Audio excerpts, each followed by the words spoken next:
अपनी जिंदगी में यूपी की फिर से मुख्यमंत्री बनने व आगे चलकर देश का पीएम बनने का ही सपना देख सकती हूँ, लेकिन देश का राष्ट्रपति बनने का तो सपना मैं कभी भी नहीं देख सकती हूँ।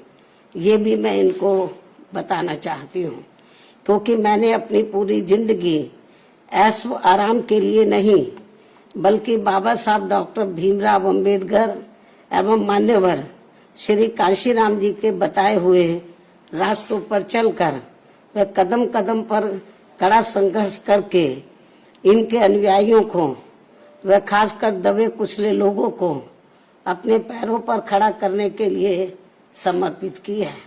ये भी इनको मालूम होना चाहिए। इसके अलावा ये बात भी सर्वविदित है कि ये कार्य दबे कुचले लोगों को अपने पैरों पर खड़ा करने का ये कार्य मैं देश का राष्ट्रपति बनकर नहीं बल्कि उत्तर प्रदेश का सीएम व देश का पीएम बनकर ही कर सकती हूँ। इसलिए सपा के लोग अपने राजनीतिक स्वार्थ में मुझे जबरदस्ती राष्ट्रपति बनाने का जो सपना देख रहे हैं तो उसे इनको भूल जाना चाहिए, कोई फायदा नहीं।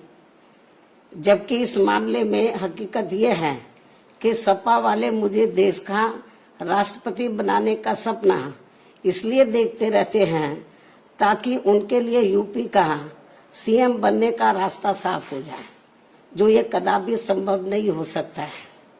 क्योंकि इस बार चुनाव में यूपी के मुसलमानों व यादवों ने भी इनको एक तरफा अपना वोट देकर देख लिया है। इनका कई पार्टियों से किया गया गठबंधन भी इन्होंने देख लिया है, लेकिन इसके बावजूद भी सपा अपनी सरकार बनाने में कामयाब नहीं हो सकी है। ऐसे में मुझे पूरा भरोसा है कि अब वे आगे इनके बहकावे में कतई भी नहीं आएंगे और वे फिर से यहाँ यूपी में बीएसपी की अपनी सरकार जरूर बनाएंगे। वैसे भी अब सपा मुखिया को ये एहसास हो चुका है कि आगे किसी भी चुनाव में अब ये लोग इस पार्टी के बहकावे में कतई भी नहीं आएंगे और ऐसे में अब ना ही आगे सपा कभी भी यहाँ सत्ता में आसीन हो सकती है। इसलिए अब वो विदेश भागने के भी फिराक में है, जहाँ उसने पहले से ही अपना काफी बंदोबस्त कर लिया है। ये भी इनके बारे में प्रदेश में काफी जोरों में आम चर्चा है।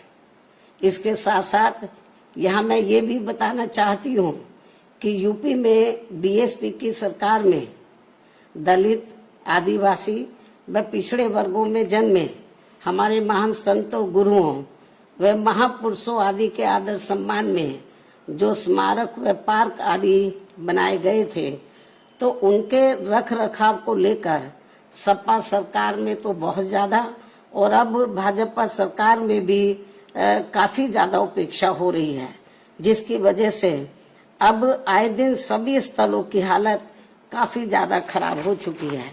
और इस मामले में फिर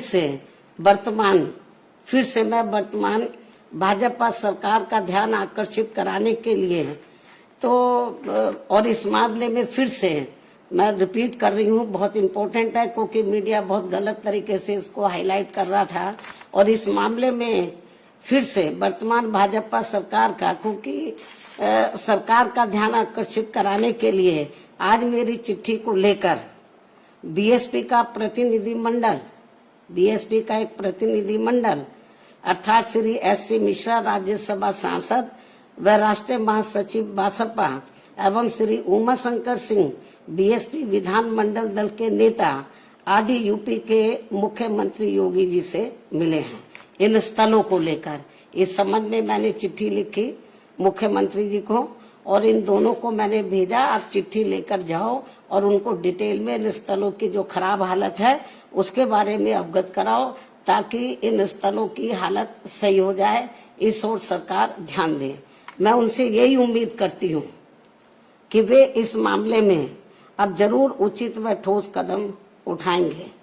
इस बार यूपी में हुए विधानसभा चुनाव में बीएसपी को सत्ता में आने से रोकने के लिए सपा व बीजेपी ने अंदर अंदर मिलकर इस चुनाव को पूरे तौर से हिंदू मुस्लिम रंग दिया है, जिसके कारण बीजेपी फिर से यहाँ सत्ता में वापस आ गई है और इसके लिए सपा ही पूरे तौर से जिम्मेवार है।